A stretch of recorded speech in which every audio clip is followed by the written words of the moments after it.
여러분, 혹시 오늘도 내가 베푼 배려가 상처로 되돌아와 밤잠을 설치고 계시지는 않습니까?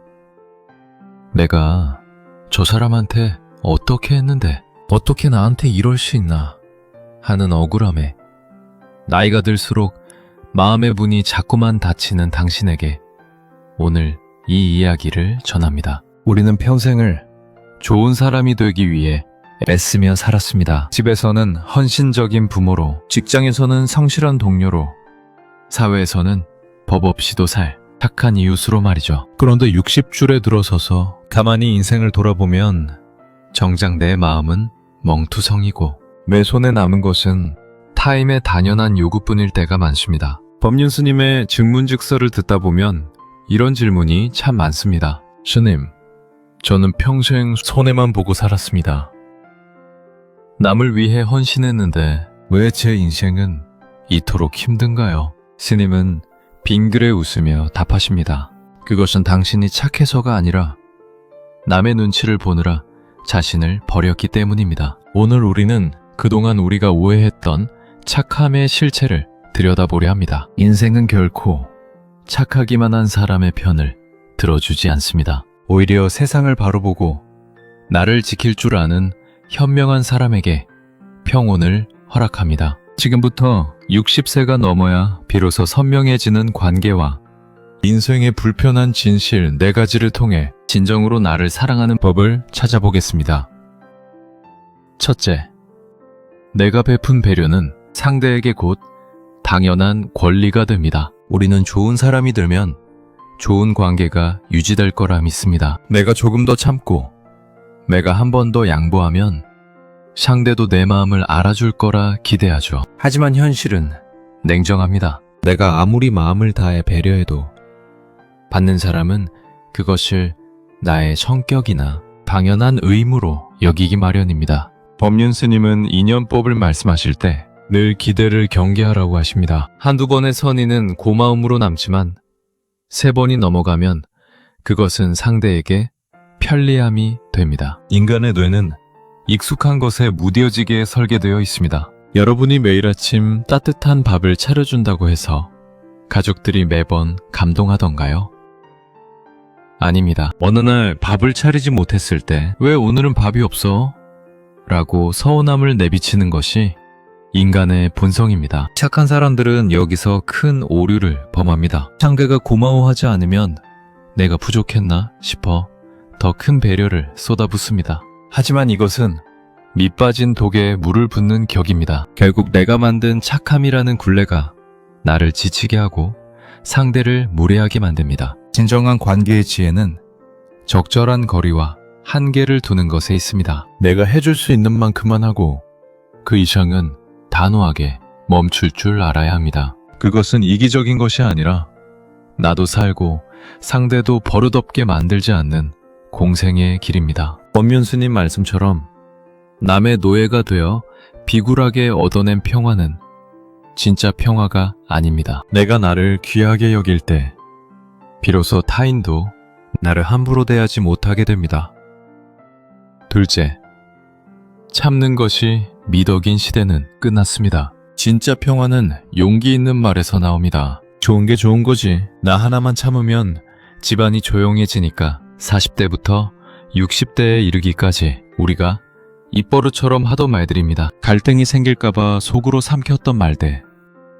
억울해도 꾹꾹 눌러 담았던 감정들은 사라지지 않습니다. 그것들은 차곡차곡 쌓여 화병이 되고 우울증이 되며 결국 몸의 병으로 나타납니다. 법륜 스님께서는 말씀하십니다. 참은 것은 억압이다. 억압된 것은 반드시 폭발하거나 병이 된다. 스님은 참는 대신 이해하거나 아니면 표현하라고 가르치십니다. 상대를 이해할 수 없다면 내 마음의 상태를 분명하게 전달해야 합니다. 많은 착한 사람이 말을 하면 사이가 틀어질까봐 두려워합니다. 하지만 여러분, 한번 생각해 보십시오. 진실한 내 속마음을 말했다고 해서 틀어질 관계라면 그것은 애초에 모래성처럼 위태로운 관계였을 뿐입니다. 참아서 유지되는 평화는 가짜입니다. 그것은 죽은 평화입니다. 진짜 평화는 내가 불편할 때 나는 이런 점이 불편합니다.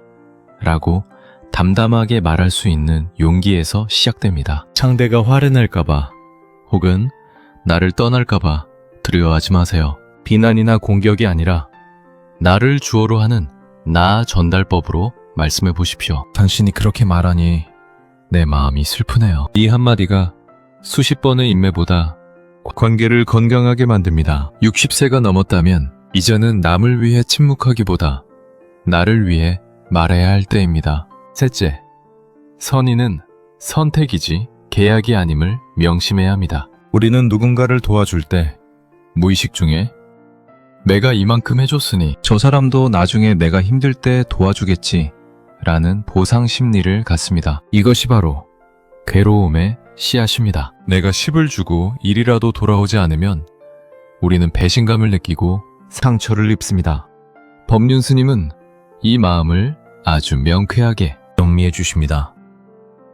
줄 때는 그냥 주고 끝내라. 만약 보답을 바란다면 그것은 베품이 아니라 거래다. 거래를 해놓고 베풀었다고 착각하니 괴로운 것입니다. 세상은 내가 준 만큼 돌려주도록 설계되어 있지 않습니다. 60평생을 착하게 살았는데 왜 내 주변에는 고마워하는 사람이 없냐고 원망하지 마세요. 도움을 줄 때는 내가 주고 싶어서 준 것으로 끝내야 합니다. 그것이 선의입니다. 내가 이렇게까지 해줬는데 라는 생각이 드는 순간 당신은 이미 상대에게 마음의 빛 독촉을 하는 채권자가 된 것입니다. 도와주고 나서 상처받지 않는 유일한 방법은 주는 순간 그 기억을 지워버리는 것입니다. 내가 여유가 있어서 혹은 내가 즐거워서 베풀었다면 그것으로 내 기쁨은 이미 충족된 것입니다. 상대의 반응에 내 행복을 맡기지 마세요. 선의는 나의 선택이었고 그에 대한 반응은 상대의 몫입니다. 타인의 영역까지 간섭하려 들지 마십시오. 그러면 기배도 없고 원망도 사라집니다.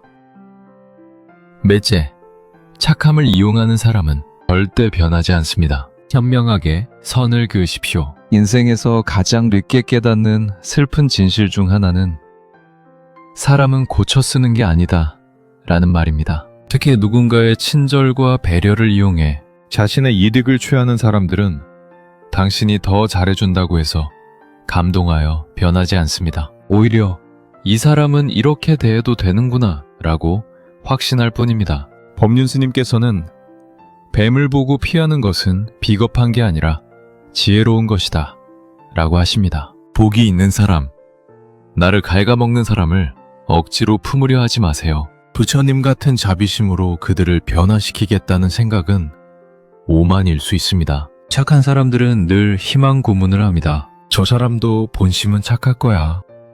언젠가는 내 진심을 알아주겠지. 하지만 여러분, 그런 일은 좀처럼 일어나지 않습니다. 이용하는 사람은 당신의 진심을 이용할 가치가 있는 자원으로만 봅니다. 이때 필요한 것이 바로 현명한 뻔뻔함입니다. 무례한 요구에는 아니요라고 말할 수 있어야 하고 내 에너지를 뺏어가는 인연은 과감히 정리할 줄 알아야 합니다. 나이가 들수록 인맥의 숫자보다 중요한 것은 내 마음의 밀도입니다. 평생 쌓아온 공든탑이 무너지지 않게 하려면 착함에도 반드시 기준과 단호함이라는 울타리가 필요합니다. 살아가는 삶의 지혜 구독자 여러분, 오늘 우리는 조금 맹정하지만 꼭 알아야 할 인생의 진실들을 나누었습니다.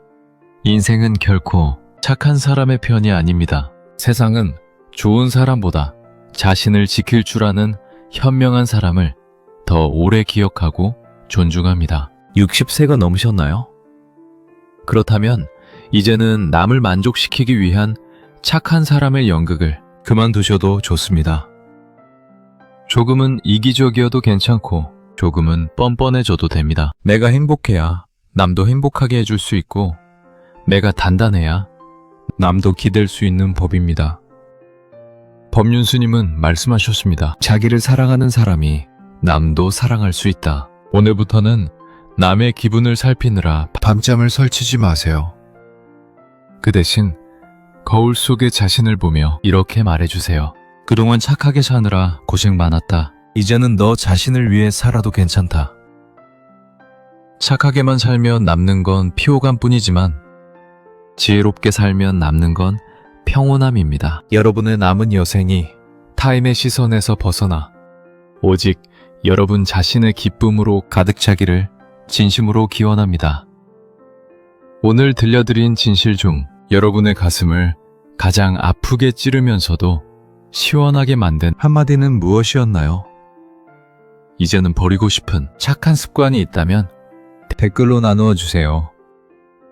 우리가 함께 응원하며 그 짐을 덜어드리겠습니다. 지금까지 삶의 지혜였습니다. 구독, 좋아요 부탁드리며 평온한 하루 되십시오.